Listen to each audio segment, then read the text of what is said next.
Hello, everyone. Welcome. We're gonna do another one. Here's the deal, though. It's a little weird. Um, my roommate is having stomach problems. He's currently in the bathroom. I'm waiting to shower after the gym. Had a really great gym session. I am in significant shoulder stiffness that is going to turn into pain soon. Um, but that's totally fine. I had my shake and everything, and I'm just sort of waiting on the shower. But I figure in the meantime, I might as well start this. And then at the very least, I'll be able to think during the entire time that I go and shower about what I might want to do with this character. So let's go ahead and get started. And at least we'll be able to roll stats. And I'm not going to spend that much time beforehand, and I'll stop this recording at some point. Ooh, let me make sure that this blinky thing is not in frame so that it doesn't annoy people. Sorry, I know that that annoys people. But I'm going to create a character. Let's go. Create a character. Standard. All the things that we normally do. Go ahead and pump optional class features and customize your origin. Why not? No homebrew, no critical role. We're set. Great. Let's do that. Go ahead and grab our ability scores. Now, I will mention that I had an idea during our last build about like taking Magic Initiate Druid in order to get Goodberry, and then utilizing that as the core, at least at early levels, of like a weird wizard healer that's not a real like big healer or healing for a lot, but is instead attempting to be able to heal multiple people within a round, which I think is a really cool idea. But I'm going to wait for the stats to come in and see if we get inspired to do something else. Otherwise, I might try to make that thing happen. Let's find out. Still going to give myself 2 sets so that I get to pick my poison, at least if we roll badly both times. Or we get a better chance to roll well. So it's like basically I'm still letting myself roll stats with advantage. But we'll see how this goes. So somebody in my Discord, let me shout out who this was. Yeah, Hazel Crit in my Discord writes, maybe just a suggestion. I was watching the Druid video while running some errands, and I could follow along with everything without looking, except for the dice rolls, which was a bit of a bummer. So maybe if you do this in the future, you could call out the numbers as they roll to make it more listener friendly. What a good idea. Thank you, Hazel Crit. I'll absolutely do that. So I will call out the numbers as we roll, and maybe I will, once we finish rolling, I'll mention what all of the numbers are so that quickly you'll understand what I'm working with. So let us begin with our first set of dice rolls. Okay, it's a 13. Ooh, a 14. Ooh, another 13. And an 11. And a 10. Please, please, please, please, please. And a 13. Okay, I mean, well, so one thing about this setup, 13, 14, 13, 11, 10, 13. So we have 3 13s, 1 14, 1 11, and 1 10. The thing about this setup is that once you give some like racials to it, you can build a pretty cool character with this who's got at least a +1 in 4 things and is close to a +1 on something else. That's kind of cool. But this is like a maybe multi-class god type character. Honestly, this is the type of character we're taking base human for a +1 to each attribute and just bumping every one of those 13s to a 14 and the 11 to a 12 might be worth it. We won't be making a high DPR character, but if we're built to do something that's other than that and is different and more useful in a different way, then that could be really cool. You don't have to optimize for damage every time you optimize. You can optimize for fun, which is a unique concept to D&D, I think. I think in other games you can't really do that the same way. This is an interesting setup. 13, 14, 13, 11, 10, 13. No negatives, a bunch of small positives, a bunch of potential multi-classing, a bunch of options. None of those options will be amazing, but at least we could have like an okay con and an okay armor class and be like survivable to some extent. I think we can build a very successful character with this. It's going to be very ASI heavy, we would think, because it probably just will be. We need a lot more in a primary stat than what we get. So it's interesting. Now, the classic thing to do with a character with stat rolls like this is to be like, well, I guess we're a fighter, and just go for those extra ASIs and the fact that fighters are pretty good at stuff. I don't know if we want to do that. I don't think I want to do that. I think the idea of this being a multifarious, many-classed character who takes features and abilities from many things and turns them into something useful, or at least maybe weird and interesting it just appeals to me a little bit more. Okay, let's roll our second group and see if we don't have to worry about this because we get better rolls. I'll shout them out once again. So here we go. Oof, it's a 12. There's a 6, a 5, and 2 1s. Ugh. That one's a 9. That one's an 11. That one's a 14. All right, that one's a 13. And that one's an 18. Oh. Oh. Oh, I'm so tempted by it. I'm so tempted by it because how often do you roll an 18? Well, the answer is when you're doing this normally, not that often. When you're me on this channel, apparently a lot, apparently pretty frequently. A lot of our builds, we've had either a 17 or an 18 or something similar to it, somewhere close. And we've had a lot of distributions like this where we've had some like middling scores, but at least something that we can put in decks, and then 18 for a primary ability score, and we can go hard on that and mix everything else up. I am going to do something crazy here. I think that if you were trying to play this character in a real campaign, 100% you choose the character who rolls an 18 in a stat and has a 14 left over and a 13 left over to be versatile and good at multiple things and at least survive and be like really good at their primary thing. It's really powerful. It's really powerful. I want to challenge myself. I think we could build the cool wizard creature thing, wizard idea off of this. The 18, 14, 13. Maybe if we put a 13 into our wisdom and then multi-class into life cleric, get a little bit of extra healing, do stuff like that. Could totally do that with this 18.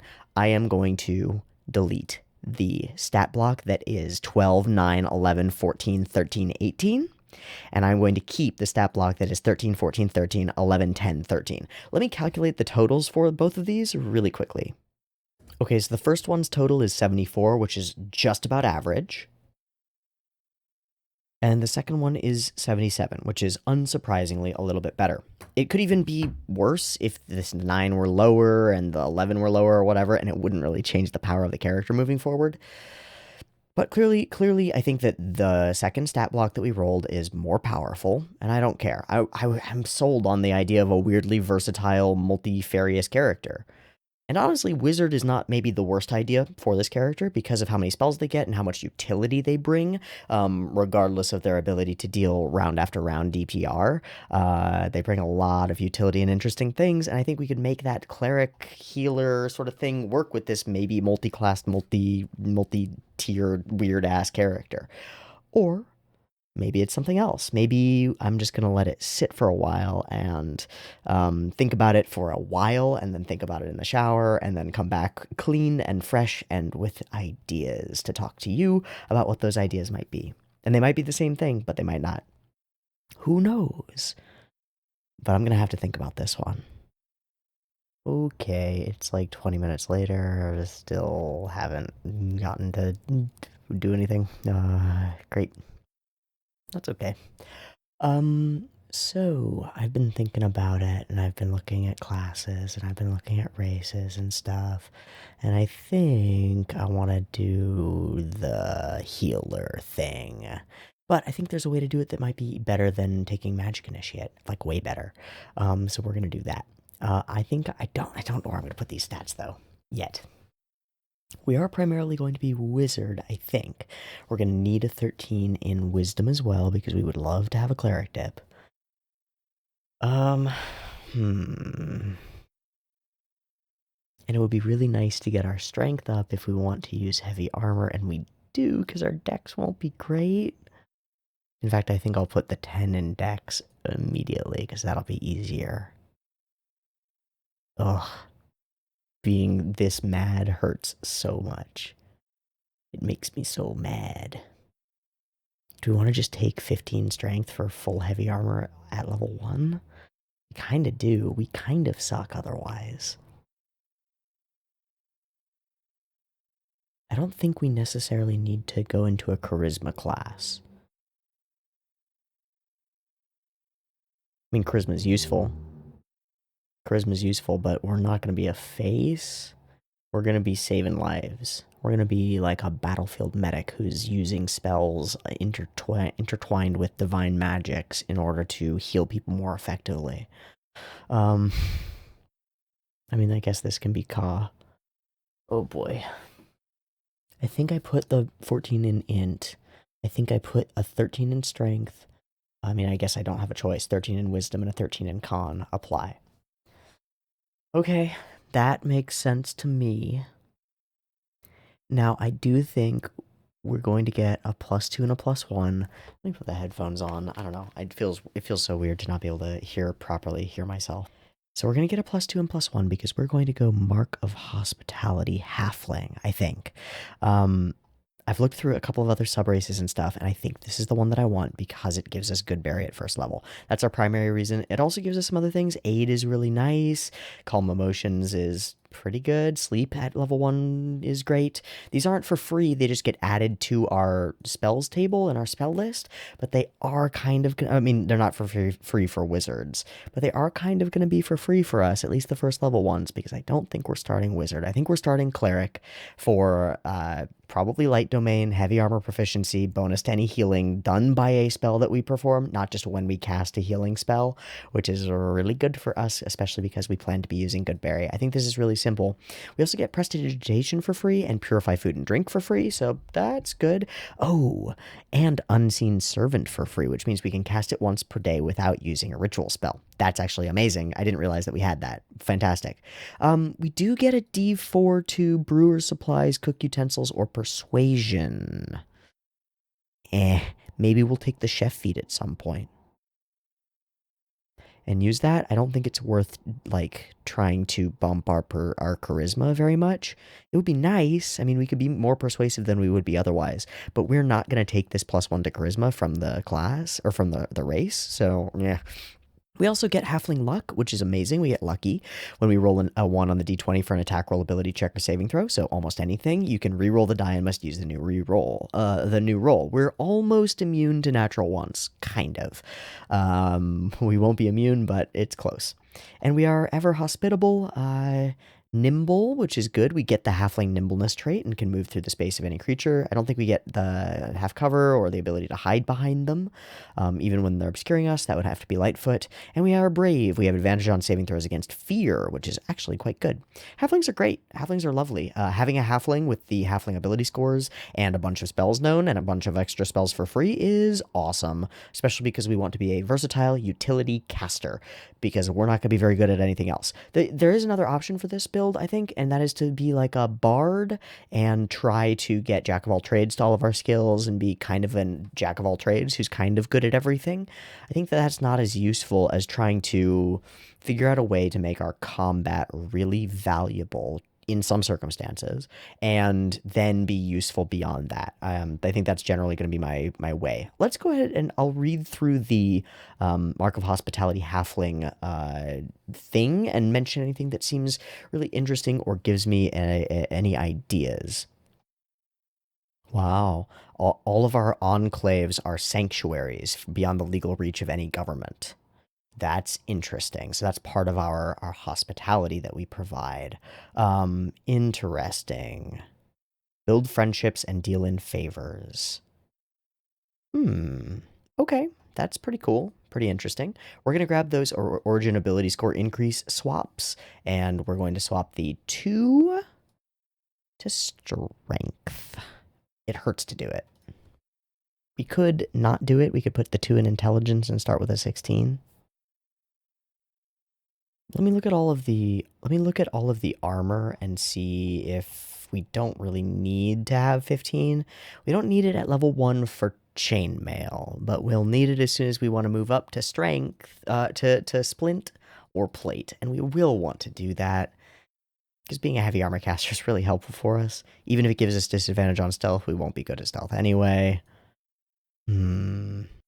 Okay, but we don't technically need it level 1. I don't think we get that much out of bumping our int, especially at level 1.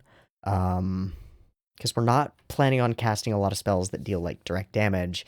And doing this would let us use a weapon if we wanted to. Like a strength-based weapon. We don't get proficiency in martial, so it would be like a mace. It's kind of not worth it, is it? Cantrips are probably better, even if they're bad. It's tough. But let's just think about finding other things to do with our actions instead, because that might be more valuable. Maybe. It's still really neat and really important to be able to put out a little bit of damage. Just a smidge, just a little bit. Or at least help your party put out a little bit of damage. Okay, I think I'm just going to fix it immediately from level 1. We're just going to have it done and fixed immediately from level 1. So I'm going to put a 2 into strength and a 1 into intelligence, and we're going to leave our con and our wisdom odd, which really hurts. If you want to put it in con instead of intelligence, because it doesn't actually give us anything at this level, it just rounds it out for later, do that. Get more health. It's probably a better idea, but I think I'm going to go with this because I think it's what I want to do. So let's go ahead and put the 2 into strength. And we get a 1, which we can put into intelligence. Great.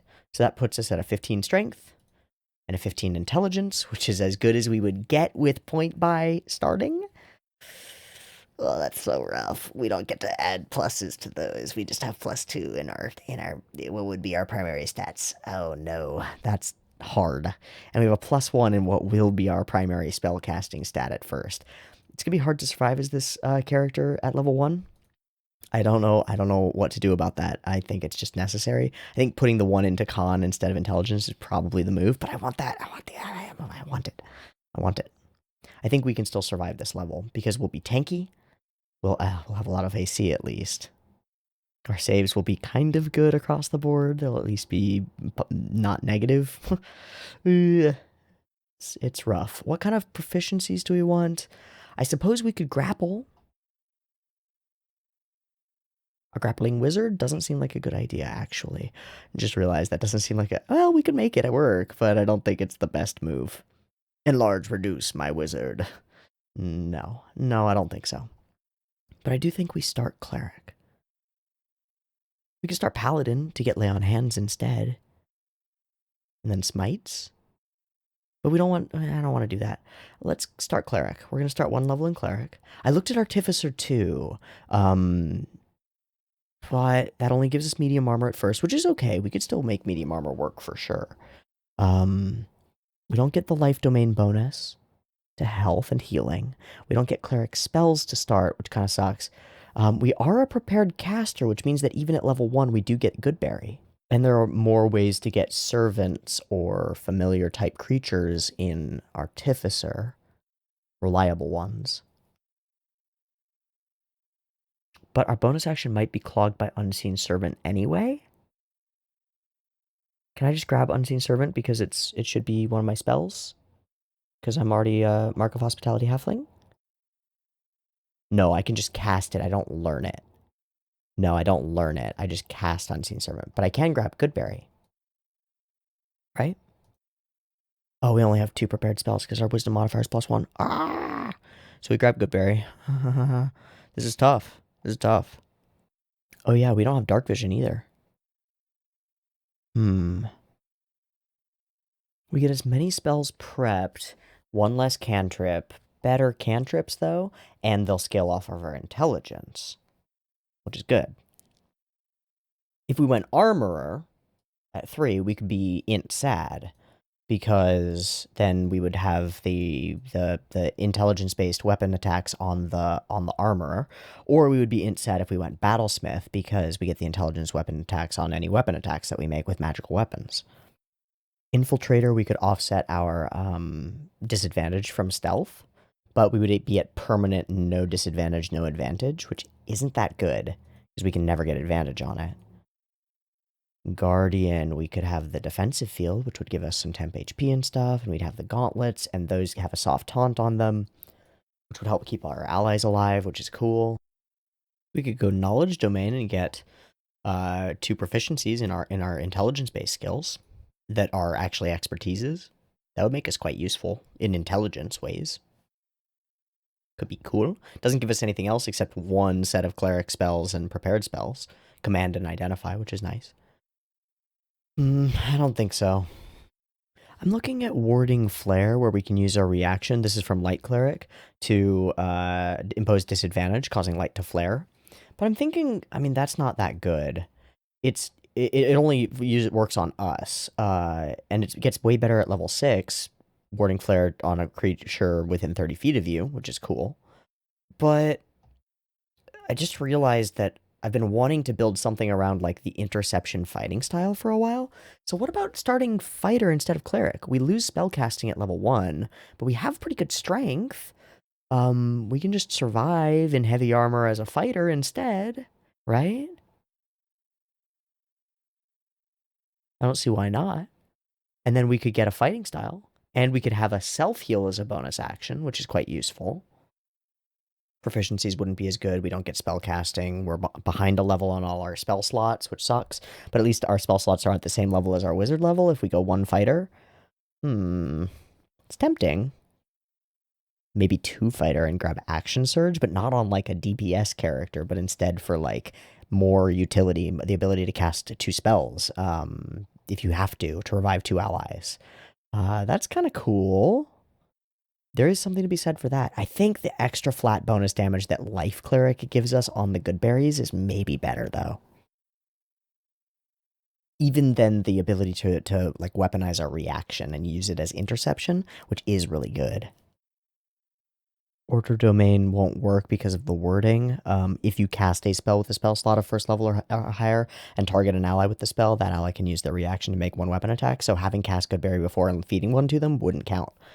It does, however, count for the Life Cleric's healing because Disciple of Life says whenever you use a spell of first level or higher to restore hit points, the creature gains additional hit points, additional to 2 plus the spell's level, which is free for a Goodberry every time you use it because it's whenever you use a spell. And we are using the spell each time we feed them a Goodberry. We're not casting it, but we are using it. It's quite nice. Death Domain would give us Spare the Dying, which we could cast on 2 creatures, but that's not as good as getting them up, so we'd rather get them up. Ooh. Grave Domain. When you would normally roll 1 or more dice to restore hit points with a spell to a creature at 0 hit points, you instead use the highest number possible for each die. In addition, you learn the Spare the Dying cantrip, and you can cast it at 30 feet as a bonus action. That's quite tempting. It would also be tempting to grab a second level in this just for the Channel Divinity Path to the Grave, to be able to burst harder or like give our rogue a doubled sneak attack or something. Because we could hold our action until somebody beefy goes and does a bunch of damage, and then we could double all that damage by making the creature vulnerable. That would be super sick. To have that as a feature would be really cool. And of course, Sentinel at Death's Door, reaction to turn critical hits into a normal hit on anybody within 30 feet, equal to your wisdom modifier times per day. That's really good. But that would be a heavier investment in Cleric than I want to make, I think. And I don't think Circle of Mortality, with the line between Life of Death, which is thematic and it works for us. If we wanted to be casting more spells to heal people, this would work better. But even if we use potions, which we will use later, it doesn't count because we're not using a spell to restore hit points to a creature at 0 hit points. It is really good, but I don't think it works for us that well. We get the same sort of effect where it heals a bunch more, even if it's not that much more, from Life Cleric.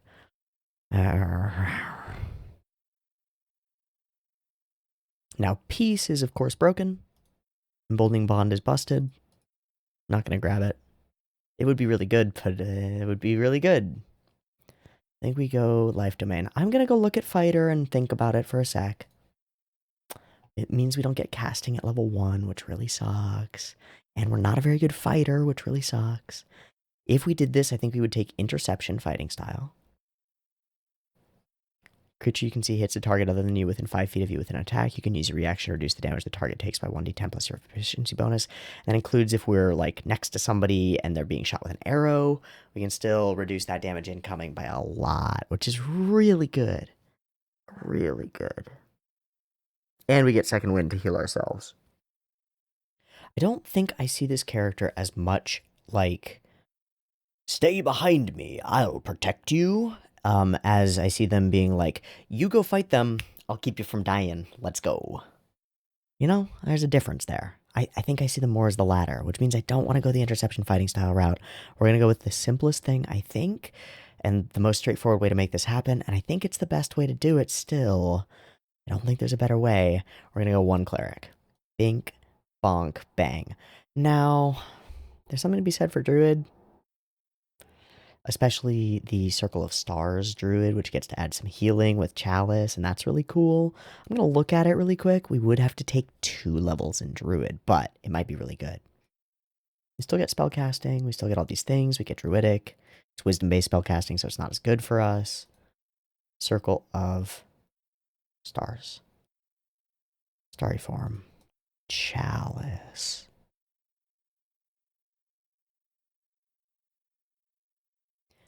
Whenever you cast a spell using a spell slot that restores hit points to a creature, you or another creature within 30 feet can regain hit points equal to 1d8 plus your wisdom modifier. Really good. Not for us. Not for us. Not for us. We have to use the Life Cleric because of the wording of it, so we're going to do exactly that. Life Cleric, boom. Cleric, boom. Bang, boom, bang. Proficiencies, we get Insight, Medicine, Persuasion, Religion. We don't get Perception. We don't get Athletics. We want Athletics, Perception. So, there are a couple of things that do that. Sailor does that for us. Navigators, Tools, Vehicles, Water. It's a great background for clerics, I think. Maybe Marine does it too. Athletics, Survival. That's neat, but not as good. I know that Pirate is the same as Sailor mostly. Just we're evil, and I don't think that's us. We're House Galanda. Investigation, Persuasion, Brewer's Supplies, Cook's Utensils. We do have proficiency to both of those. But that doesn't really matter. We're not going to be brewing stuff. Many old friends and house enclaves and stuff. I don't think so. It's not relevant to most backgrounds, so that's fine. Far Traveler gives Insight Perception. Yeah, that's pretty good. Might work.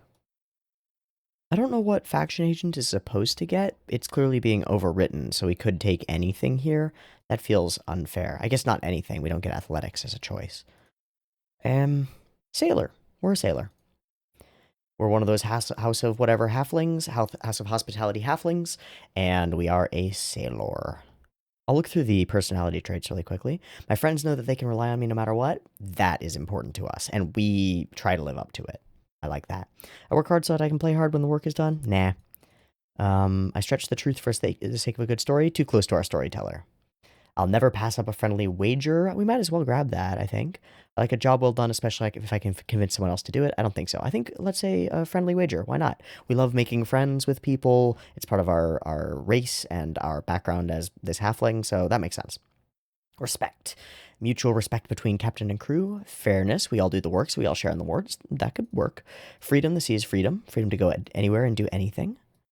Master, I'm a predator and other ships are my prey. People, I'm committed to my crewmates, not to ideals.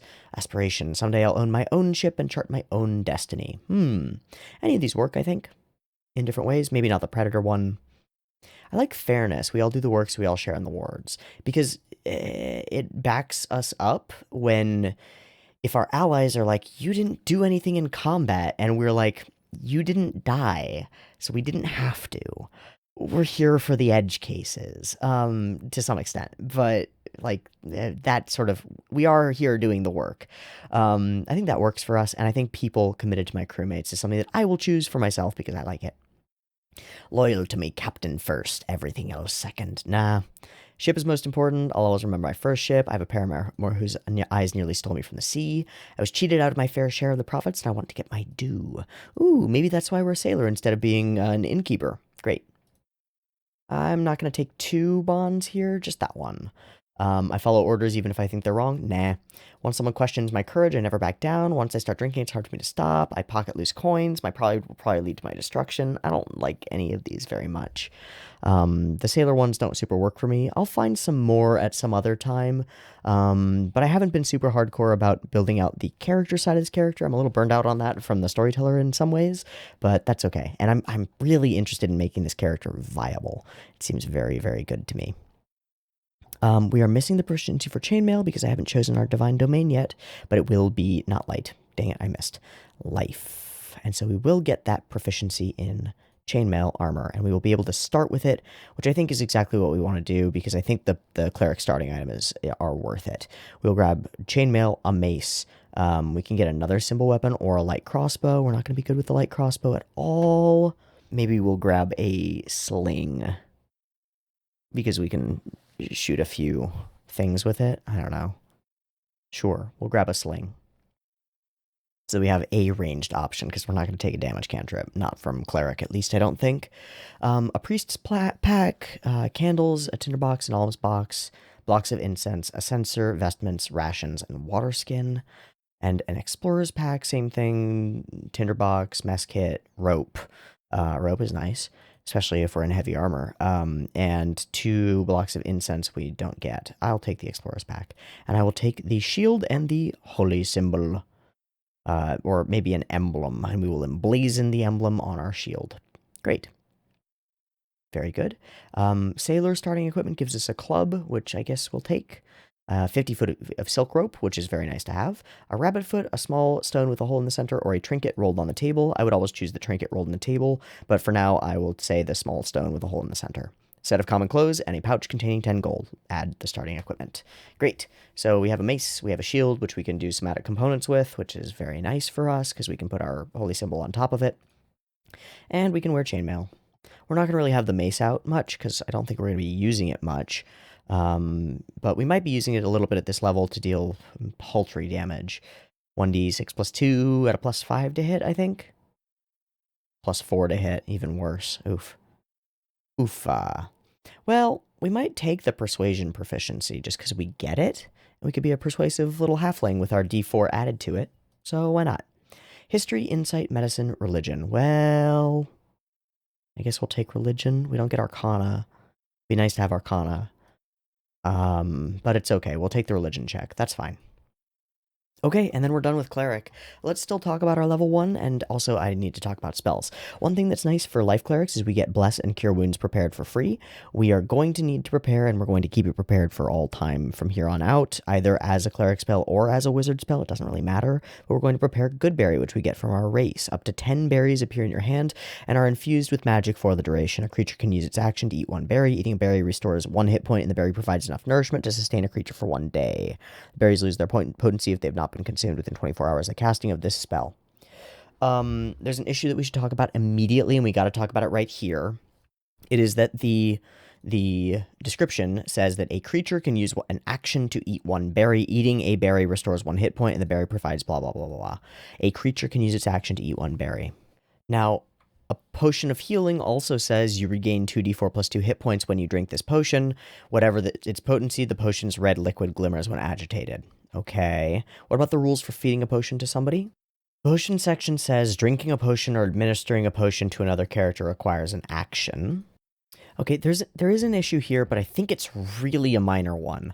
After looking through the description of the healing potion and the rules for administering a healing potion, it requires an action for a creature to administer a healing potion, and there's no reason that I couldn't say that a familiar, which is only given the restriction that it cannot take the attack action, can still take that action so long as it can physically move the healing potion, which it should be able to do. It's a tiny potion, it's a familiar.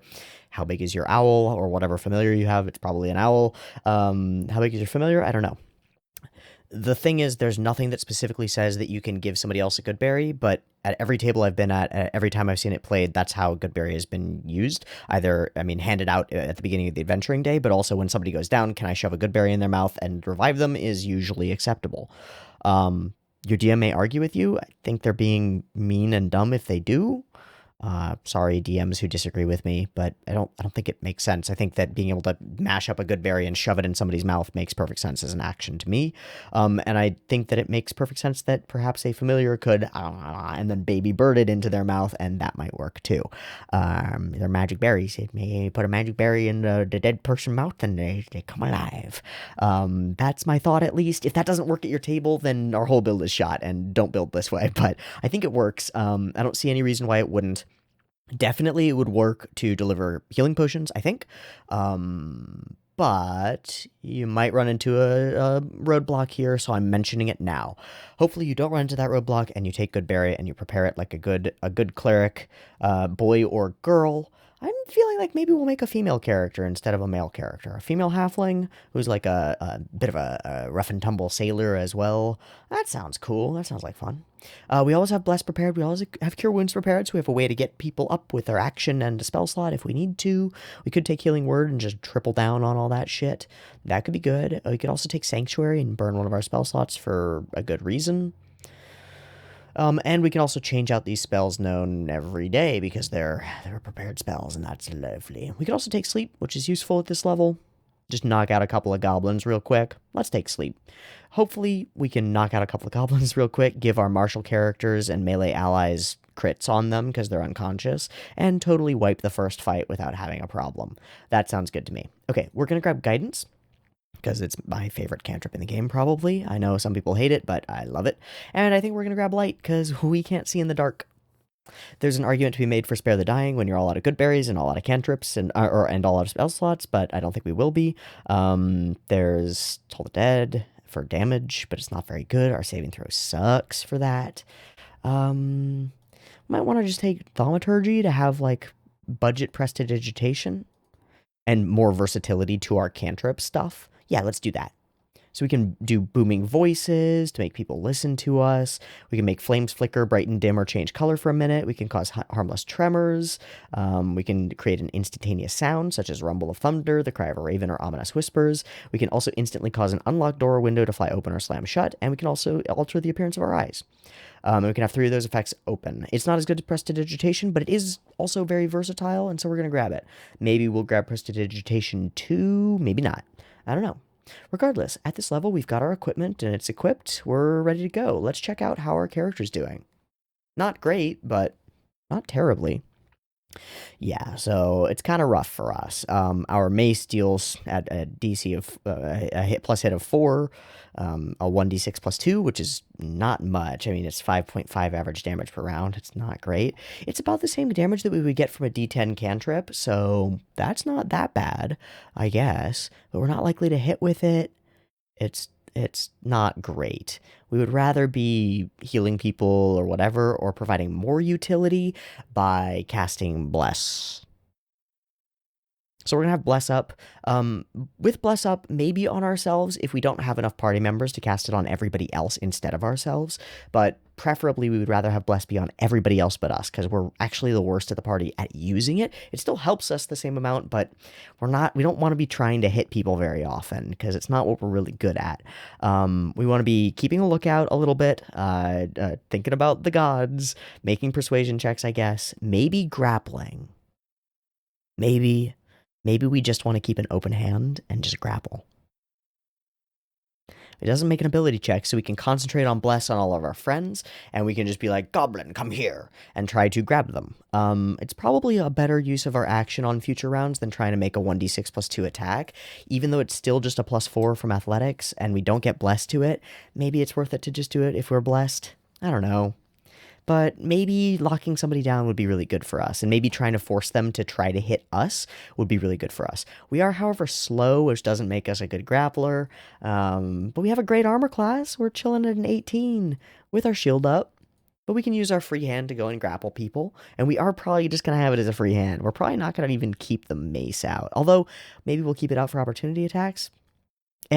Honestly, our unarmed strike is not that bad. We deal 3 damage, and it's plus 4 to hit, just like our mace. Maybe we'll make our opportunity attacks with an unarmed strike and just not care. Yeah, I think that's what we're going to do. We're not going to be good at grappling, really, but we do have athletics proficiency, and that's better than nothing. So we're going to take it all the way to the bank. I think we're just going to take it all the way to the bank. Okay, cool. So that's us at level 1. Most of the time when I do these builds, I'm like, damn, we're a pretty solid level 1 character. We're going to survive our first combat and move along. It's not true in this case. I would lie to you, but then I would be a liar, and I don't like doing that. So, we're not a great level 1 character, actually. We're having a rough time out here. Now, we do have some things that are really nice. We have an 18 armor class, which is really, really good. We have 10. We probably have burned our first spell slot as soon as we wake up. we will burn our first spell slot and cast Goodberry. Or as soon as we walk into the tavern or wherever the fuck we are. Or if we can swing it with our DM, we already have it cast. Because we cast it last night before we went to sleep, of course. And in the future, we will do that every day. Every day, right before we go to sleep, we will cast Goodberry, and we will have 10 fresh berries frozen overnight in the morning, and they will last for 16 more hours because we cast the spell right before we went to sleep, and then we slept for 8 to 9 hours, so we'll have 15 to 16 hours of Goodberry left, which is plenty of time to do all the things that we need to do until we sleep again, and cast Goodberry again, and have more Goodberries. And if we ever need to, we can cast Goodberry again and have it up for the day, but for now, we're just going to cast Goodberry at the beginning of our day, and we did it. When we get into our first main combat for the day, if we think we know that when that's happening, we can go ahead and cast the Bless spell on all of our friends, which is nice. Before we get into that main combat, sometime within an hour before we get into that main combat, our first friend actually comes online at level 1 because we get 1 cast per day for free of Unseen Servant. Unseen Servant is a really cool spell. We need a bit of string and some wood. It costs an action to cast, and we can cast it within 60 feet of us. We can cast this once per long rest, and we're going to use it right now. When we summon the familiar, or the unseen servant, not a familiar, it springs to existence in an unoccupied space on the ground within range. It has 10 AC, 1 hit point, a strength of 2, and it can't attack. If it drops to 0 hit points, the spell ends. Easy. It's not concentration, but once on each of your turns, as a bonus action, you can mentally command the servant to move up to 15 feet and interact with an object. The servant can perform simple tasks that a human servant could do, such as fetching things, cleaning, mending, folding clothes, lighting fires, serving food, and pouring wine. Once you give the command, the servant performs the task to the best of its ability until it completes the task, then waits for your next command. If you command the servant to perform a task that would move it more than 60 feet away from you, the spell ends. So, here's the thing. The spell explicitly states that the servant can perform tasks including serving food and pouring wine. This is very important. Both of these are very important because I will say, I think, first off, it's not a creature. It doesn't have an action. It doesn't take the dodge action. It doesn't do any of these things. You just command it, and each of its turns, if you've commanded it to do something, it will move up to 15 feet and interact with an object, creating that effect. That command can be to serve food and pour wine, which are just examples of simple tasks that a human servant can do.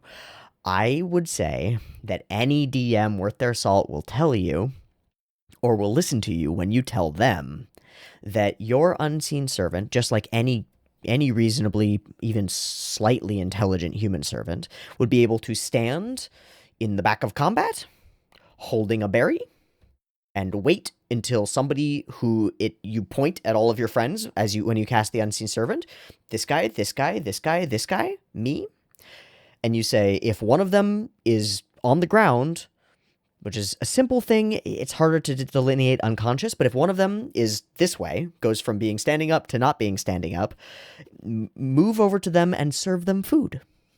Give them the Goodberry. And why couldn't a servant do that? Why not?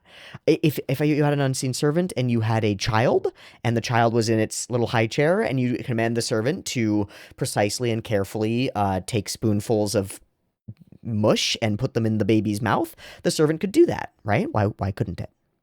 So why can't it take a berry and maybe smush it and shove it in your fighter's mouth? I don't see any reason why not. So we have our first friend. Assumptions. I don't think there's anything rules as written that prevents you from doing this, and I also don't think there's anything rules as written that requires you to use your bonus action every turn in order to repeatedly command them to do the same thing, because it says, once you give the command, the servant performs the task to the best of its ability until it completes the task, then waits for your next command. It's only if we command them to move too far away from us, which might happen in weird circumstances, that the spell ends. So why can't the command stay at the back of the room until somebody falls over and then serve them a Goodberry be the same as, for example, stay in the room holding a bottle of wine, and if somebody's wine glass is empty, go over and pour them some? It's the same level of command, right? And I think both are things that a reasonable servant could do, and both are things that I think a reasonable DM will allow you to do. And now it gets interesting. Now, if you still have to use your bonus action every turn to command the unseen servant, that's not great. It could be better. You're still using, I mean, it's a use for your bonus action every turn, which we don't have a use for. That's nice. And it doesn't require anything except you to mentally command the servant. So I suppose you could. But I think if you just consider that it will perform the task to the best of the ability until it completes the task, and that task can include wait until triggering effect, which is somebody falls down, why not? Why not? It's going to be slow to get there. It's not going to be doing great at getting to your friend, but it is going to get there, and it is going to shove a good berry in their mouth. And since we are using a good berry, which is a spell effect that we have cast before to restore hit points to a creature, they don't gain 1 hit point from the good berry; they gain 4. So on our combat, we are hopefully concentrating on Bless. We are not concentrating on our Unseen Servant, but we are giving them a thumbs up as they unseen invisibly stand there, and we can only see a little good berry floating in the air, and all our enemies can only see a little good berry floating in the air. That's nice. And if we want to at any point, we can run over to a friend and cure wounds them for a big bump of hit points. 1d8 plus 4 is between 5 and 12, which at this level full heals a character, basically. The 12 full heals almost anybody from down, which is awesome. But even 5 is an amazing heal. It's always going to be a better heal than our good berry because of we still get the +3 to it because of the spell thing. That's really dope. That's really great. If we have the spell slots for it, obviously. And we can't burn more spell slots on Unseen Servant, so we want to save this trick for really dangerous encounters, which at level 1 is every encounter, so we use it immediately. We try to survive, and then we try to convince everybody that everybody should sleep, because we are all hurt and we shouldn't go further, but we probably have more good berries around, and we can at any point be using our own actions to run over to friends and shove them in their face and sort of make them survive, or even chomp down a couple of good berries. There's nothing prohibiting that. Usually I'll give my characters like a con save if they chug like 8 potions in a row. I'm like, yeah. So, hey, friendo, what happened the other week when you tried to chug 8 beers? How did that go for you? And it's like, oh, that's a lot of volume, isn't it? I'll make the con save, and it makes sense. And sometimes they'll save, it'll be fine, and sometimes they don't, and they'll puke it up and like get only half the health from the healing or something like that. With good berries, I think it's the same way. Each of them provides enough nutrition for an entire day. So eating 10 is like, it's not eating a handful of berries. It's eating stuff that like expands. It's like power. But there's nothing that prohibits it, and they are healthy berries, so why would they make you sick? You could just chug a few of them, chow down a little bit, and get a big buff heal. And you know that you can dole that healing out in 4 HP increments, which is really nice. You don't overheal people with extra spell slots or whatever. Okay, so now our character looks a little bit better on paper and as an idea at first level, because for one thing, if somebody goes down and they're within 15 feet of our Unservant, they come back up pretty much immediately. Or maybe on the Unseen Servant's turn. When does it act? No, it acts on your turn. But it performs the task whenever it happens, it happens. I think it is going to happen on your turn regardless. Once you give the command, the servant performs the task to the best of its ability. I don't see why it wouldn't happen as though it was a held action. I don't see why. You'll have to talk about this with your DM. I don't know. But I don't see why it wouldn't happen immediately upon the Unseen Servant noticing that somebody has fallen down. It's capable of doing that, right? Why wouldn't a servant be capable of doing that? It might not be able to like hold its movement and action, but it could at least like move over to them and then the next turn put a berry in them. At the very least, once one person goes down, it will be T minus 1 turn or less before an Unseen Servant goes and pops a good berry in their mouth if they're down, and heals them for 4 hit points, which is awesome. Also, if they're further than that or it's faster for you to do it, you can throw a good berry in their mouth or cure wounds them. That's great. You can also drop a cure wounds into yourself if you absolutely have to, just to stay alive and keep everything going. But technically, your Unseen Servant stays up even if you go unconscious, because it's not concentration. So maybe we should give our Unseen Servant a more selfish order. And actually, I think this is probably our best idea. Maybe we should give our Unseen Servant the task to stay within 15 feet of us. Simply, if an Unseen Servant were carrying luggage or something, or pulling a cart behind us or something, or helping us in some other way, or carrying our books. We could definitely have any normal servant just carry our books next to us. I mean, this servant isn't that strong, but carry our good berry right next to us. Great, we did it. Or like 5 feet away from us. Great, we did it. And then if I go down, if I go from standing like this to standing like this, put that in my mouth. Easy. So now we always come up, and that's more important than getting somebody else up at the moment, because we should be able to get somebody else up because we've got a pocket full of good berries.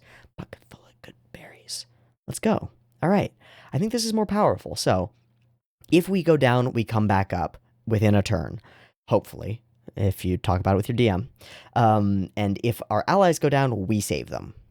Wonderful. Once the Unseen Servant has completed its task, we will have to hand it a good berry, which I think is just an object interaction for us and the servant. So an object interaction and a bonus action, and to give it the command to do that same thing again.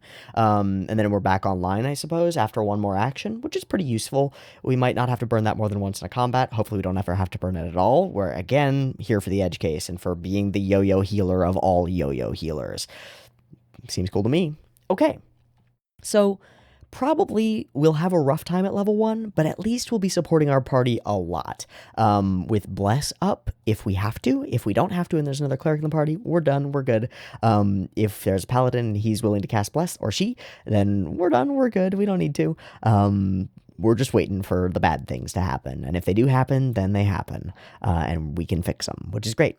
Also, out of combat, we're going to be trying to put guidance on everybody's ability checks. We're going to be using light to be able to see in the darkness. We're going to be using, we get prestidigitation as Innkeeper's magic. That's right. We get both. That's great. So we're super versatile at level 1, actually. We can create campfires. We can light or snuff torches. We can clean or soil objects. We can warm or flavor or chill food or non-living material. We can make marks. We can create non-magical trinkets that last for a round, and instantaneous harmless sensory effects, which combined with thaumaturgy gives us enough easy at-will shenanigans to be fucking awesome at random utility stuff and being silly and being kind of having a bunch of bar tricks, a bunch of like sailor in a bar parlor tricks, which is actually really fitting for our character. I think that's really cool. Okay, I think we would still survive level 1. We do have 9 hit points, which is low, but we also have an 18 AC, which is nice. It could be 20 if we had better armor, but we don't, and nobody else does either, so we're looking pretty good right now. Okay, I think we would survive level 1, especially with Halfling Luck, especially with Brave, and Nimbleness, and being able to dodge between things, our Cleric spells. Yeah, I think we survived today. I think we survived the day, and hopefully we level up with our 0 initiative and all our other shit. And hopefully we gain level 2. Level 2. Level 2. Level 2. We're a wizard. You're a wizard, Harry! Our character's name is Harriet. Harriet. That's right, it's an old white woman name. Actually, the most famous Harriet that I can think of is black. Yeah. Shoutouts to Harriet Tubman. Fucking badass. Absolute beast. The fucking best. Alright, we're a wizard, Harriet. Oh, it feels fucking good to be a wizard. Feels really good. I like being a wizard. We don't get anything from additional cleric spells. We don't get Harness Divine Power because we're not going to into cleric. Great. Additional wizard spells. That's a bunch of stuff, but it's already all wrapped in, I think. Cantrip formulas. Sure, we'll probably take that. Why not? Okay. We're a wizard 1 and a cleric 1. We get all the benefits of being a cleric, including heavy armor, mostly heavy armor, and also the big heals and stuff that we can do, which is very cool. But we also get the benefits of being a wizard, and there are some big ones that we're here for. First off, we're here for a spell that's only on the wizard spell list. There are other ways to get it, but we're here for Find Familiar. Bada bing, bada boom. Can you see the build coming together in your mind now? I think I can. I think I can. Of course, we could take Goodberry as well, and we might because it'll free up a prepared slot from our cleric spells, but I don't think it's necessary. I think we can just prepare it as a cleric spell every day, and we're good. We already have Prestidigitation, which is great. We already have our Thaumaturgy and Guidance, so we're very useful with our cantrips. We would love a damage option, just to be able to. Do we take a blade cantrip and maybe bump our strength by 1 and use that for damage if we have to? No, we don't really want to be in melee. I guess we're grappling sometimes, but we only have 1 attack, and we might use it to grapple instead. We're not going to do that. That's like a level 1 thing. I want damage cantrip, but I want one that's really reliable because and has maybe a rider effect. I don't want one that's like firebolt. I don't think that's our move. I think our move is like if we had access to vicious mockery, that would be our move, right? Give a creature disadvantage on their weapon attack, like their first weapon attack, so good. Psychic damage, wisdom save, really good. But I think there's a cantrip that we do have that's maybe almost as good, and it's Mind Sliver. You drive a disorienting spike within 60 into the mind of one creature you can see within range, 60 feet. The target must succeed on an intelligence saving throw, which is usually low for most creatures, or take 1d6 psychic damage, which is really good, and subtract 1d4 from the next saving throw it makes before the end of your next turn. This is great. We're not going to be imposing a lot of saving throws on creatures, I don't think, but our allies might be, and giving them a minus d4 to that saving throw is almost as good as casting Bless, except that casting Bane, except that it's on an int save and it deals damage, and it's cantrip, and it's only verbal, so we don't need somatic components. Fuck yeah, we take Mind Sliver. Absolutely, we take Mind Sliver. If we don't have to heal nobody, we Mind Sliver somebody. Done.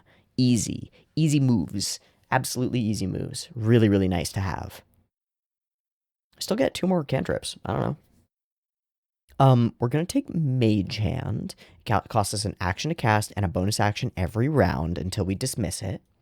However, oh no, I'm sorry, it uses our action every round to control the hand.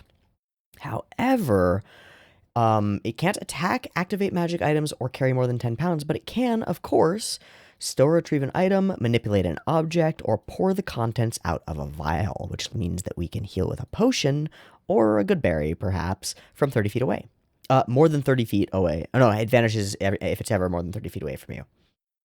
It's still a way for us to drop a good berry into somebody from 30 feet away from us at the cost of our action every turn. And it's not concentration, so if we can cast it and get it going before we start our game, that's pretty cool. It's also just infinitely useful. Just being able to manipulate things at range is very nice. Trapped things, bad things, explodey things. Very good. Very good cantrip. I think there are a lot of other options for our last cantrip for now. Shocking Grasp is actually kind of interesting. I mean, you get advantage if they're wearing armor made of metal, which is nice, but also they can't take reactions until the start of their next turn. This is useful for getting away from people without taking opportunity attacks. It's also really useful if you and an ally are next to somebody, and the ally would love to run away because they're a squishy, and we'd like to let them do that. Hitting them with a Shocking Grasp can do that for us, but we're not great at hitting with cantrips, so I don't really want to. I'd rather make creatures make like an int save. That's super good. Super duper good. More utility from message is always good. Being able to talk to people at range and check in, awesome. Maybe Frostbite, because it's a con save, which is worse. It's cold damage, which is worse, but it has disadvantage on the next weapon attack roll. I'd rather have Vicious Mockery, obviously, but I think I'd rather use Mind Sliver, even if nobody's going to make them make a save. It's more consistent damage, I think, with the int save and the psychic damage. Yeah, take whatever you want. I'm going to grab Message for the utility. We already have Light, so I don't really need it. Cool. That's really good. We also get some other first level spells. How many do we have prepared? 3. We get 6, though, that we can grab at first level. So we will learn Unseen Servant, because now we have it learned, and we can cast it as a ritual basically whenever we want. So now it's not once per day for us. It's basically whenever we want, and we get 10 minutes to prep, which is every time, because we're like, oh, we're going into a place? Sure, give me 10 minutes, everybody. I'm going to keep you alive. I'm going to keep you fuckers alive. I'm doing my part of the work. And it's keeping all of you idiots alive. This is our goal. This is my only purpose. Great. That seems good to me. Let's grab Featherfall to keep people from dying from falling off cliffs. Seems good to me. I think I'm going to grab Tensor's Floating Disc. Just because it makes sense to me as like a stretcher. This is our stretcher, our magical stretcher. If one of our allies goes down for real, and we can't save them for real, which shouldn't happen because we have so many ways to save them, but it can still happen. Instant death happens. People crit. Things crit on you. Things cause problems. People instantly die. We can at least get their body out of the dungeon without somebody carrying it, and that's useful. Get them to somewhere we can eventually pay to revive them would be very nice. And I think we will take, I've got 4 known. I get 2 more at first level. I think we'll take the ritual alarm just to keep our party safe at night. And whenever we want to like know when somebody trips an alarm that we've set before, and it's a ritual spell, so we take it and we don't have to prepare it, which is nice. We're also going to do detect magic, and I think those are all of our six. Is that all of our six? That's our six known. Great. And our spell book looks pretty full now. We're going to prep Featherfall. We're not going to prep anything else, right? We actually don't have to if we don't want to. I guess we'll prep Unseen Servant. I don't know. Maybe we'll prep Find Familiar in case it dies, and we'll prep Detect Magic so we can cast it instantly if we have to. But that's it. We'll grab more non-concentrate or non-ritual spells later. But for now, we're all rituals, baby. We're all about that utility because most of our spells we want to have going before combat happens, and we want to fucking go. We do get that one action casting time uh for that. Oh wait, it's one action plus 10 minutes. You need to spend the 10 minutes? Okay. That's weird. All right, I guess we can't do that instantly, but whatever. And then Find Familiar costs an hour anyway. But we don't have to have it prepped anyway, so it doesn't really matter which ones we take. I want to prepare these three, and we're good. Take whichever spells you want. I think the idea of being like full rituals actually makes sense to me. Okay, cool. Our damage and stuff changes pretty significantly. Really, we're trying to measure how many creatures we can heal from death in one turn, right? The idea is to have the ability to take a party that gets knocked out, every creature gets knocked out by a breath weapon, and have them all come up on the next turn. That's our like dream. That's our dream goal, to have that auto happen. And there are lots of ways in Wizard to make that auto happen way later, but I'd love to be able to auto do that at like level 3. How cool would that be, right? Already we're auto pulling ourselves up. Already we're auto pulling ourselves up with the Unseen Servant, assuming that that works. We've added another way to do that just now, which is wonderful. So let's go look at our sheet. Still wearing heavy armor. Still not very fast. Oh. Still not very healthy. Still got a mace. Still not very good with it. We got some different spells. Most notably, we have more casts of Unseen Servant, which is really good. Let me go ahead and give myself a long rest. Boop, because if we've leveled up, I assume we've had a long rest at least once. But we can cast our once per day one Unseen Servant as one action, and we can cast one action plus 10 minutes. It does say that as the casting time. We can cast it later in the day as one action plus 10 minutes. But once per day, we get it as an action. That's nice, and it's for free, not a spell slot. Wonderful. We also have 3 first level spell slots because we're a multi-class caster, and that's cool. Still, we would have now every day we cast Goodberry at the end of our day, assuming we have a spell slot, or we Arcane Recovery in order to get a spell slot so that we can cast it. If we don't have Arcane Recovery, we're screwed, and we'll just cast it the next morning. But we cast Goodberry the morning before or the night before so that we can have it up now. Now, when we go into combat, we take our Find Familiar, and let's go through Find Familiar. Your familiar acts independently of you, but it always obeys your commands. In combat, it rolls its own initiative and acts on its own turn. A familiar can't attack, but it can take other actions as normal. So, what we do is we order our familiar. Once we summon it, we point at all of our friends. And we say that if any of our friends go from like this to like this, you fly over with the Goodberry that I'm giving you right now. Hold this in your beak, you owl, because you are an owl, because it gets flyby. You owl, take this. You could choose a different familiar in this circumstance because it doesn't need to fly. All it needs to do is get over to a creature that's on the ground, probably. So take whatever familiar you want. A frog, a rat, whatever you find fun and survivable. If it can get more hit points, make sure that it gets more hit points.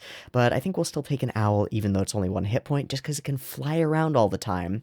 And that's the command that we will give it. We will command it to fly around all the time and hold its action to dash to a creature that is downed. And then we can command it the next turn for free, or just, we talked to our demon about this, and the familiar's command is to dash to them, and then the next time that it gets a turn, it uses its reaction, of course, its held action to dash to them, and then the next time it gets a turn, it baby birds a Goodberry into their mouth. So sometime within one turn, within one round at least, whoever goes down gets back up because they get a Goodberry shoved into their mouth for 4 hit points. Right? Right? No reason not to. And if we go down, we get popped back up because we get a good berry put into us by our unseen servant who's just waiting for somebody to be down and need food delivered to them because that's what servants do. Why not? Seems great to me. Seems really good to me. So we now have two creatures that are hanging out in the combat, trying to stay as safe as possible, and we have to manage moving them. At least the unseen servant we don't have to roll initiative for, but we are going to start clogging up our DM really quick. And sorry, DMs, but I'm going to keep going. Still, this is really cool. We have ourselves as a primary healer. We have access to all the first level cleric spells, which is all we'll ever need to be a pretty good healer, at least in the battlefield medic sort of way, where we get people up off the ground. And we have two things that don't use any of our action economy on every turn, assuming you've argued with your DM about Unseen Servant and agreed that the Unseen Servant can wait and use its turn when it chooses to, which hopefully you can do. But two creatures without any action economy from us who will just pop into battle and save somebody's ass. So at the moment, we save two people immediately, and then we can save one more person right after that, assuming that we have a turn coming up, which we probably do because we're probably last in initiative because we have +0 to initiative, which is good for us in this circumstance. Regardless, our familiar is flying around whatever combat we have, staying safe, carrying a good berry in its mouth, and is ready to crush it and smash it into somebody else's face, probably pecking them a bunch in the mouth in the process. But fuck you, you're alive. I did my job. And our unseen servant is ready to very daintily and carefully slip a good berry into their mouth, and save them. And actually, our unseen servant is going to save us, and primarily only us. If we could give them a more complicated command that has like a hierarchy of priority that's like, if I go down and someone else goes down, save me. If only someone else goes down and I seem fine, save them. We could do that, but you have to argue with your DM if you can actually do that.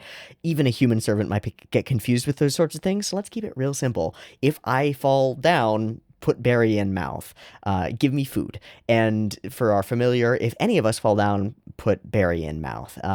Works. You could be more specific again and be like, if anybody other than me, but having the familiar there to do the same thing is probably actually useful for us. So we'll just say, if any of our friends, point, and you'll have to point again probably every time you resummon your familiar. Maybe not, it's the same fey creature usually, so whatever. But now we have two ways to save people, and that's great. And we can do all these other things too, like sleep and all of our ritual spells. Lots of ritual spells. Excuse me. And lots of cantrips, and we actually have damage per round, which is crazy. We have an intelligence 12 saving throw, but intelligence is a bad stat for a lot of creatures in the monster manual. It deals a d6 of psychic damage, so 3.5 average damage per round. Look at us, we're going. We'd be better off with the mace for damage, but that's not why we're here. We're here for the -1d4 to the next saving throw it makes before the end of your next turn, which means technically we could cast Mind Sliver and then try to cast a different spell and get an effect to stick to them, and we might do that later with some of the great wizard control spells that we get.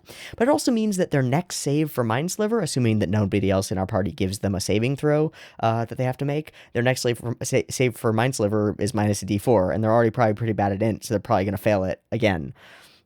Good luck. Good luck getting out of this little trap. You're probably going to keep failing those int saves unless you roll higher than 1d4 plus like 12 minus the d4. It's hard. You're gonna start needing to roll like a 15 or a 16 or higher with maybe a -1 -2 intelligence save in order to save from our Mind Sliver. That's gonna be hard for you, so we'll probably have pretty consistent damage even if it's really low, and we'll have consistent utility, which is great. And then, of course, when we need to heal people, we can shove good berries at them, which is our best way of doing that because it doesn't cost us any more resources. We have 10 of them per day. But if we need to cast more good berries, we can do that. If we need to cast Bless and have that up during a combat, we can do that. If we need to Cure Wound somebody just to heal them a bunch more, we can do that. If we need to sleep a bunch of goblins, we can do that. We're pretty versatile and we're pretty good. We've got a higher armor class, and we shouldn't be able to die. We simply should not be able to die at this level. Nothing that we should be fighting should be able to crit us hard enough and then full kill us before either our familiar or our unseen servant gives us a good berry and revives us. We shouldn't be able to die.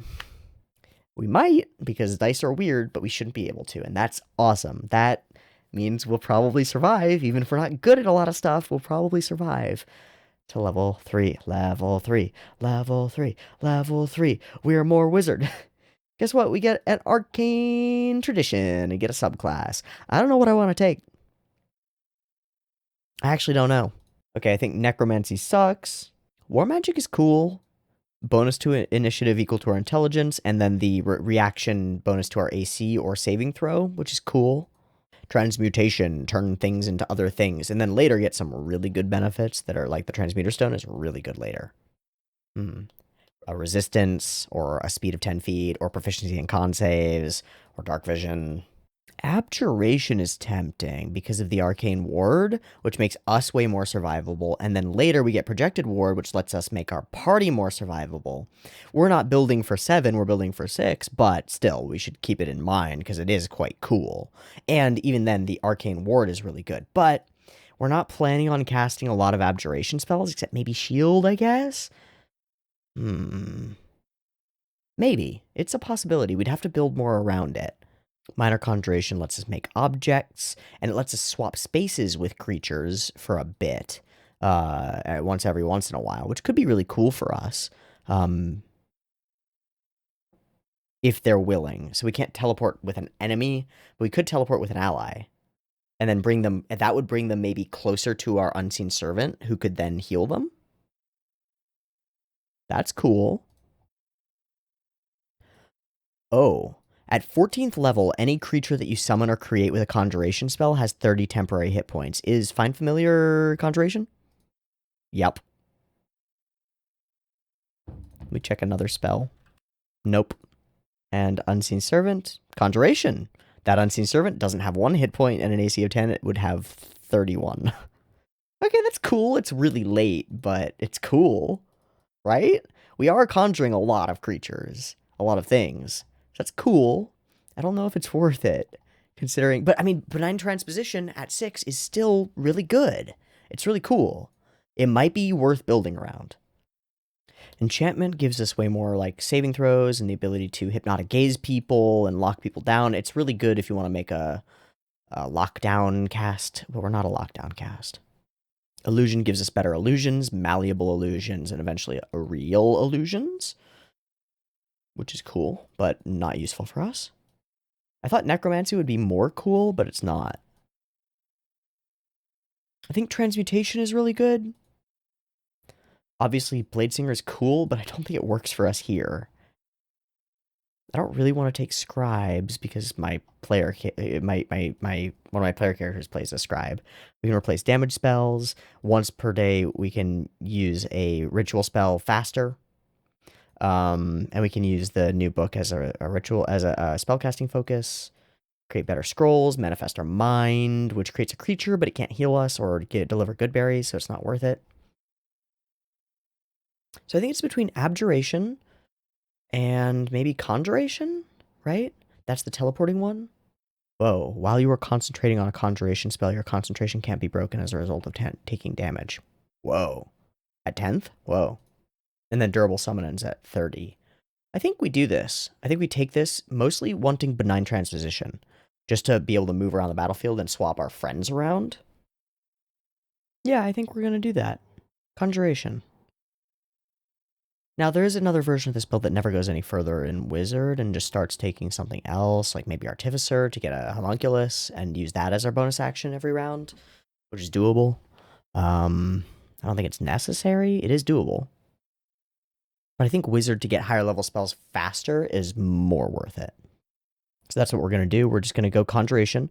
We get Conjuration Savant, so any gold and time to copy Conjuration spells is halved. And we get Minor Conjuration. We can conjure up an inanimate object within 10 feet of us, no larger than 3 feet on a side, no more than 10 pounds, and its form must be that of a non-magical object that you have seen. The object is visibly magical, radiating dim light out to 5 feet, and it disappears after 1 hour when you use this feature again or if it takes or deals any damage. So...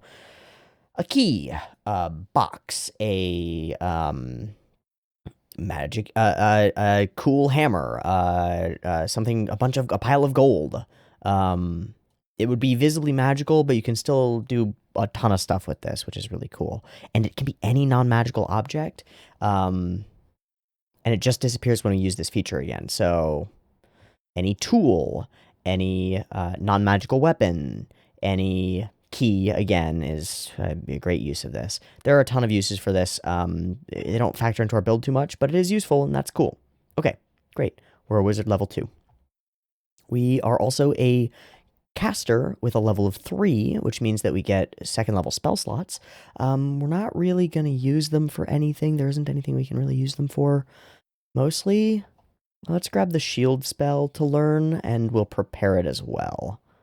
I think we get another one, but I don't really care about learning all the spells that we need. You can figure out all of the spells that you need.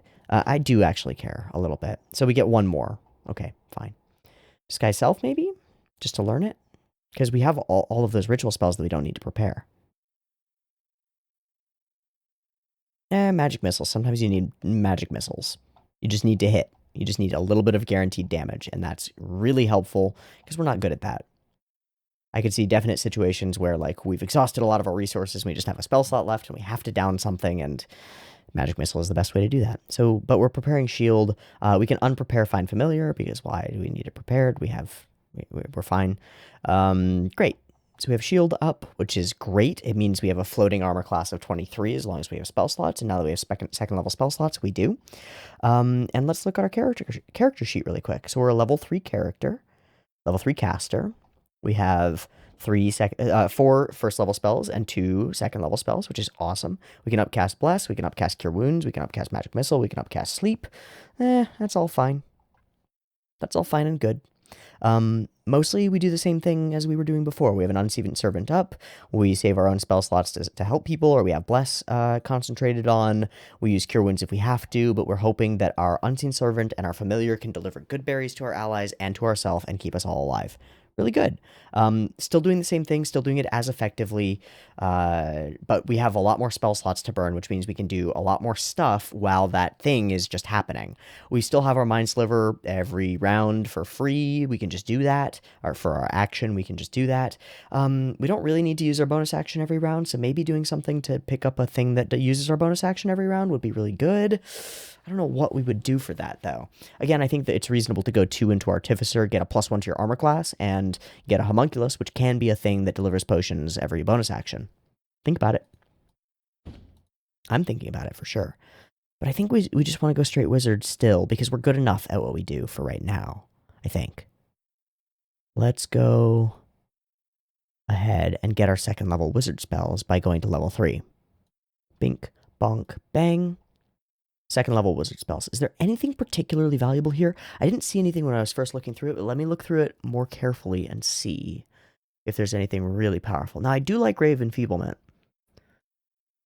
Range spell attack, half damage with weapon attacks that use strength until the spell ends, but it can make a con save every round after that at the end of its turn. Mirror Image and Misty Step improve our survivability and mobility. If we need to, we can cast Dragon's Breath on our Familiar and have it fly around dealing 3d6 of dex save damage every round, which is a great use of concentration.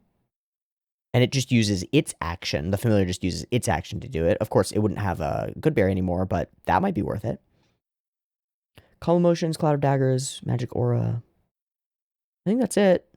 I don't think there's anything else of immense values here for us. So I think just take whatever you like, whatever you want. Your favorite spells. I would say choose utility over damage in most circumstances. I am going to probably take Rope Trick because having an extra dimensional space is really nice. And I think I am going to take that Dragon's Breath because we had the Familiar to use it on. And I think it's a good use of our concentration if we're not using Bless. And then I think I'm going to prepare the Dragon's Breath. Sure, great, let's do that. Magic Missile, Shield, Dragon's Breath, Detect Magic. We no longer need Prepared. Featherfall. Keep Featherfall prepared, and prep up Rope Trick. Okay, cool. Those are our second level Wizard spells. We're good to go. Again, I think we could multi-class into Artificer after Wizard 1, and that would be cool. But I think we stave off a third level spell that we really want for too long. So we're not going to do that. Everything about our character stays exactly the same at this level, so we don't even need to do a damage report. It stays exactly the same. We just have more spell slots and more spells, and we can cast Rope Trick and stuff, and we can cast Dragon's Breath if we want to have our Familiar deal damage. It costs our bonus action, so we could do it when we do something else, like Mind Sliver. We could cast Dragon's Breath on our Familiar and just be like, drop the good berry. We need to deal damage. and that would be cool. But we will eventually level up to level 4, boink. And we are now a 5th level caster. We don't get 5th level prepared spells, which sucks. However, we do get an ASI.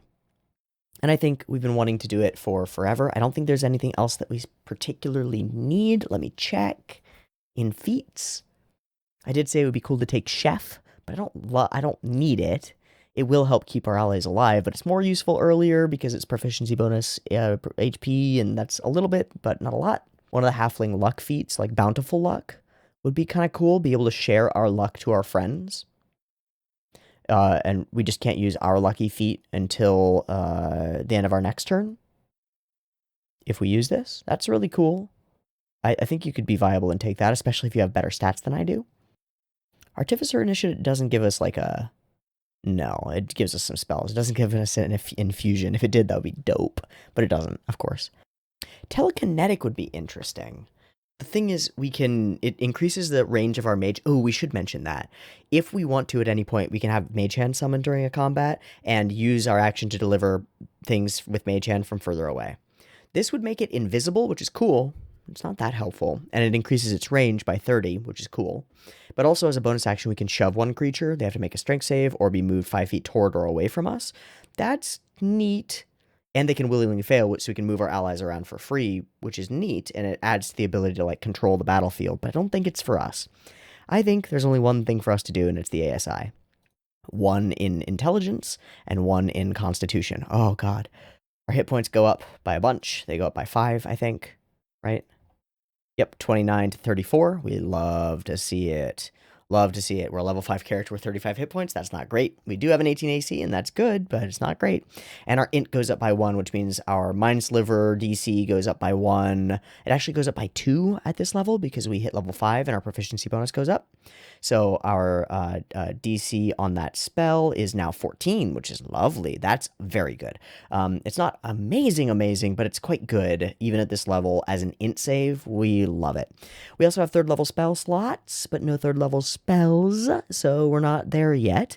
We'll have to be at our last level that we'll calc for, or even talk about the way that it would work to get that thing, but we're going to grab that thing now. So I want to show you how this build ends off and continues on into the future, and there are way bigger things that we can do way later, but once we have contingency especially is a huge change to the way that everything works, because contingency is amazing.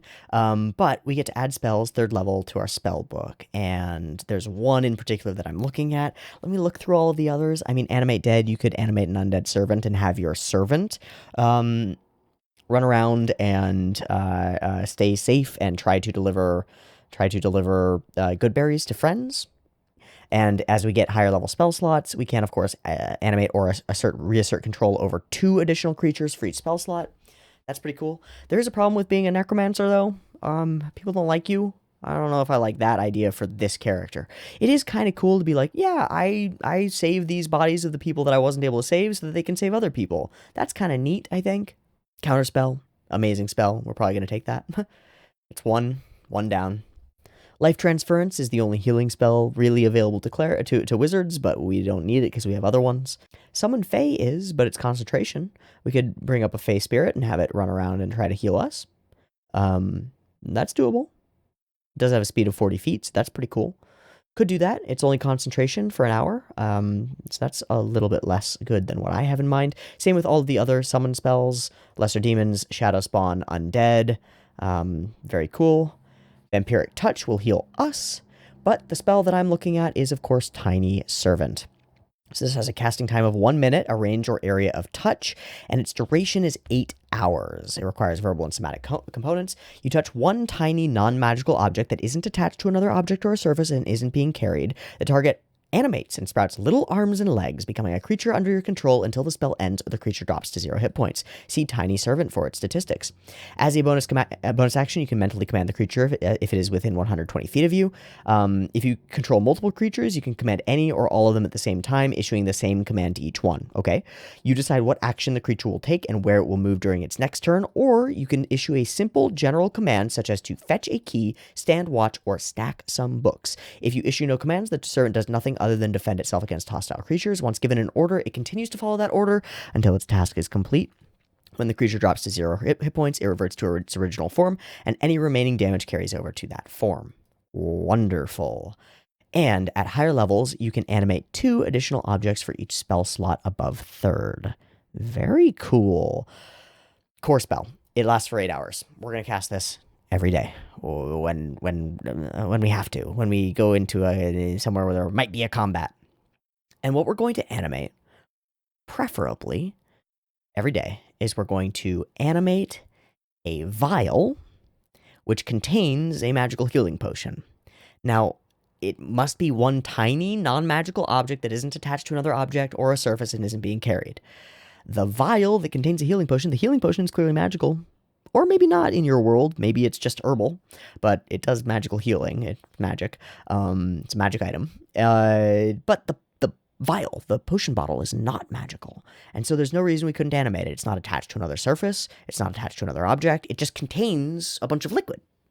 Nothing wrong with that. So we animate a little potion vial. It gets little arms and legs and becomes our little friend. It is friendly to us, and we can command it as a bonus action. We can also give it a general command, which means that we don't have to use our bonus action every time, because we can give it a command like, sit on my fighter's shoulder, and if they fall over, dump yourself into their face, into their mouth hole. And our potion can do that. There's no reason it couldn't do that. It can take actions. It is a creature now, so even if you had problems earlier with Unseen Servant, you probably don't anymore with the Tiny Servant, because it's just better. But there's no reason you can't have both at the same time. It's a flat bump to our everything, so...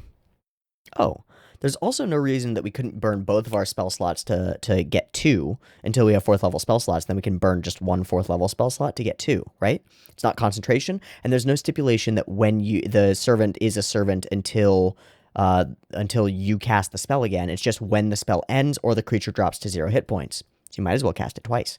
Okay, so check it. We're going to learn Tiny Servant, learn whatever other spells you want. It doesn't really matter to the way that I'm building this creature or this character. Let's go ahead and prep up Tiny Servant and Counterspell, and we might as well prep Unseen Servant as well. Why not? I mean, because it's a ritual spell, but why not? And let's go look. So now we have spell slots for 3rd level, and we have 3 of them. So at this character's level, because we don't need these spell slots for basically anything else except Counterspell, we can burn all 3 of our spell slots at the beginning of an adventuring day and summon 3 Tiny Servants to fill up 3 potion vials. Invest in our herbalism kit, find yourself a druid who can make you potions for cheap, or just shell out the money to have enough potions to keep everybody alive. Make them pay for it too, because you're like, guys, I can keep all of us alive way better than I've been doing so far, and I've already been doing a pretty good job. Give me some money, each of you, for 1 healing potion, and that healing potion will follow you around, and if you die, it'll dump itself in your mouth. And then, of course, what we can do is we can put one of our our Tiny Servants on the shoulder of each of our characters. Don't have to. It might get hit by an area of effect spell, or like a cone of cold might cause it to shatter, which would suck. But your prerogative, whatever ends up working, that's your DM's issue and your issue, not mine. Have it sit on each of your party members' shoulders. You have 3 of them, so if you're a 4-person party, everybody's covered except for you. That's pretty cool, and you're covered by your Unseen Servant anyway. That's pretty cool. And there's a familiar flying around for necessary combat healing if you need it to be. That's pretty cool. And all of it happens, if you've done your setup right, immediately after, within 1 turn of a character going down, they get back up immediately as either a potion or a 4 hit point good berry is put into their mouth by a magically animated something that will help them do this. How cool is that? How cool is that? I think that's pretty cool. I will say that if you wanted to go 3 into Artificer, you could pick up a Homunculus Servant, and then, or even a 3 into Artificer to get the Steel Defender. The Steel Defender doesn't have to attack. It's a creature that's made of construct, and it could have a good berry Pez dispenser for all I care. Awesome. Get that if you want to, get whatever. I just wanted to rush toward Tiny Servant because that's how I saw this build working, and the fact that we're a straight class wizard means we get to higher level wizard spells sooner, which is really good. But at this level, if we burn a lot of our resources to do it, which we might want to do, because honestly casting a 3rd level Cure Wounds or a Dragon's Breath or even Counterspell most of the time, definitely Bless, isn't worth it compared to being able to, for 8 hours, keep somebody from going down and get them back up again. So sick. I think it's so sick. But it gets better. We'll do a thing where we talk about it quickly through some higher levels as well, because we might as well. Wizard level 6, we gain our benign transposition. Now we can port with people and flip people if the creature is willing, up to 30 feet. Also, we can just use our action to teleport 30 feet for free, for one use of our thing, but that's cool. And it regains anytime we cast a conjuration spell of first level or higher, and we have a few of those, and some of them are rituals, so we could like resummon a familiar for a cost in gold and like incense and stuff, and that would be cool. I think we also get 4th level spell slots, right? Boom, 1 4th level spell slot, which we can burn at the beginning of the day, boink, because we have no other real use for it, to summon 2 tiny servants, and then, of course, we can burn a 3rd level spell slot to summon another one, and then summon another one if we want to. We could have up to, and then summon another one if we want to. We could have up to 5 tiny servants now. And our unseen servant and our familiar all running around with the ability to heal things, not on our turn. Not during our reaction, not using our bonus action, not using our action, nothing from us, just our squad of little summoned creatures. That's cool. That's really neat. Very cute. I think it gets better later. We get 7. We get access to 4th level wizard spells, which is good. Let me check them. We get polymorph. We should probably take that just for all of the value of polymorph, as well as being able to turn an ally at 4 hit points because we just revived them into a mammoth. Very good. Hallucinatory terrain, greater invisibility. Could be very good for us to have greater invisibility and just be like, peace, I'm out. Nope, nothing that really does anything for our purposes. Take whatever spells you like here. There are a lot of great 4th level wizard spells. Take whatever you want. Either a good concentration spell that you can use throughout a battle, like greater invisibility, and just keep people safe or cause a lot of damage, or something cool, like the Private Sanctum or something like that. Whatever you want to choose. Take it.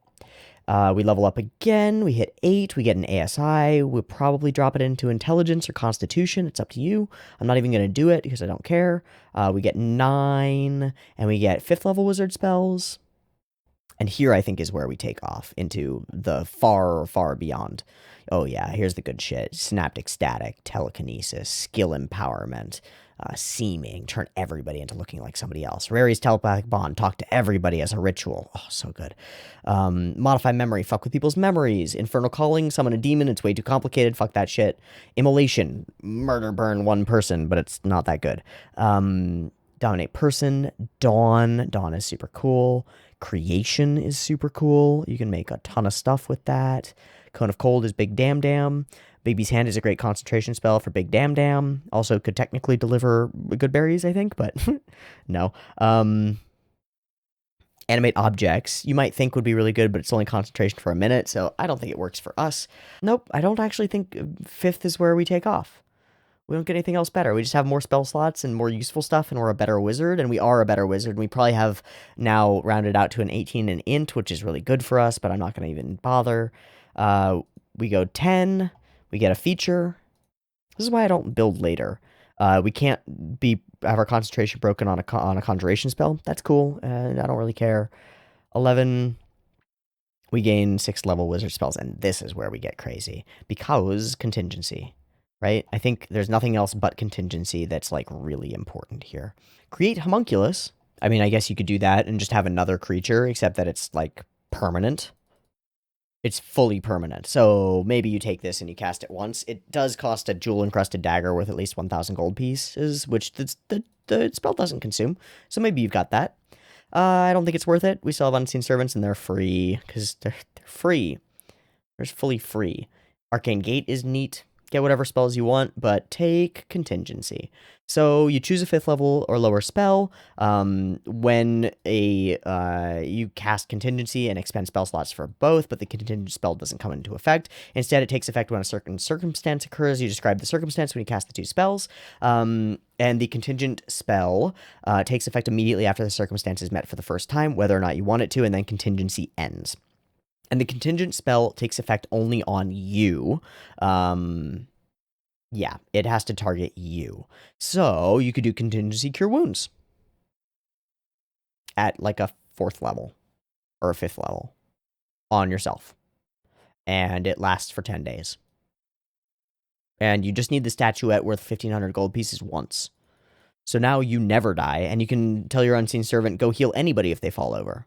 Because I'll be fine, guys. I'll be fine. We don't get Death Ward, right? No, we don't, which is unfortunate, but that's okay, because it kind of does something similar.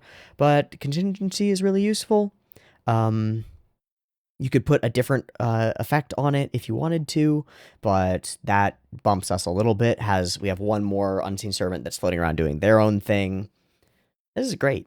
This is great. We've got an Unseen Servant, a Familiar, 3 plus. Like, at the level we get it, we get 3 of them if we want them. Plus, or minus, tiny servants to dump healing potions. We can just refresh the familiar and the unseen servant every combat by giving them more good berries, up to 10, and we can cast good berry again because we have way enough spells to do that if we want to. We're saving lives out here. We're saving lives all the time, and we're not even using our action or our bonus action or any of our action economy to make it happen, and that is the core of the build. It was a little rough there at the beginning, but I think we made it work, and I'm pretty happy with the way that this turned out with this character. Probably, and I really hope for this, if you have ways that you think you can make this better or make it happen faster, or like get to a point where you can heal 2 characters in your party every turn or whenever they go down at an earlier level or more consistently, let me know. I'm really curious about that because this is a weird edge case in combat that we don't think about that much, and it's really interesting and it's cool to build a character for it, I think. Also, if you have any ideas for other like weird styles of combat or weird things that you think would be useful in a D&D party, but you've never seen somebody build a character specifically for that purpose and like see how good it can be at doing that one thing that isn't necessarily damage or like flat healing or something, let me know, because I'd be really curious to know what you'd like to see me build. And I'd also probably like to build it, so that would be very fun. Okay, great. I think we're going to wrap there. It's been a while that I've been talking, so thank you all for watching so very much. If you'd like to support me in what I do, go ahead and check out the Patreon. It's linked in the description, or the main channel, also linked down there. That's the way to support me. Thank you so much. I'll see you next time I decide to do one of these, which probably will be pretty soon. Peace.